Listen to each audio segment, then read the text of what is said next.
السلام علیکم۔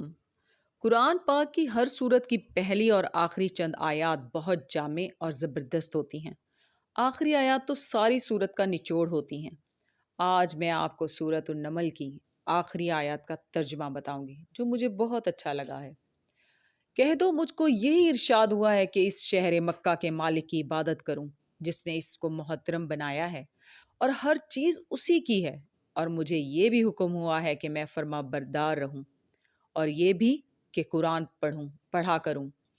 اب جو شخص راہ راست اختیار کرتا ہے تو اپنے ہی فائدے کے لیے اختیار کرتا ہے، اور جو گمراہ رہتا ہے تو کہہ دو کہ میں تو صرف خبردار کرنے والا ہوں، اور کہو کہ اللہ کا شکر ہے، وہ تم کو عنقریب اپنی نشانیاں دکھائے گا تو تم ان کو پہچان لوگے، اور جو کام تم کرتے ہو تمہارا پروردگار ان سے بے خبر نہیں ہے۔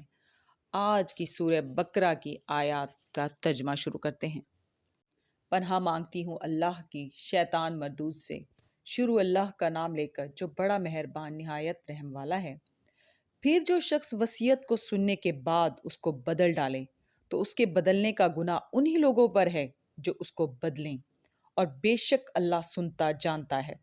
اب اگر کسی کو وصیت کرنے والے کی طرف سے کسی وارث کی طرف داری یا حق تلفی کا اندیشہ ہو تو اگر وہ وصیت کو بدل کر وارثوں میں صلح کرا دے تو اس پر کچھ گناہ نہیں، بے شک اللہ بخشنے والا ہے، رحم والا ہے۔ مومنو، تم پر روزے فرض کیے گئے ہیں جس طرح تم سے پہلے لوگوں پر فرض کیے گئے تھے تاکہ تم پرہیزگار بنو۔ روزوں کے دن گنتی کے چند روز ہیں، تو جو شخص تم میں سے بیمار ہو یا سفر میں ہو تو دوسرے دنوں میں روزوں کا شمار پورا کر لیں۔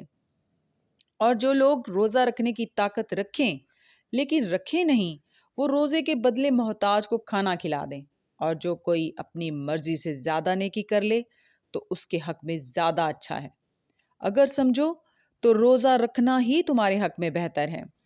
روزوں کا مہینہ رمضان کا مہینہ ہے جس میں قرآن اول اول نازل ہوا، جو لوگوں کا رہنما ہے اور جس میں ہدایت کی کھلی نشانیاں ہیں، اور جو حق و باطل کو الگ الگ کرنے والا ہے۔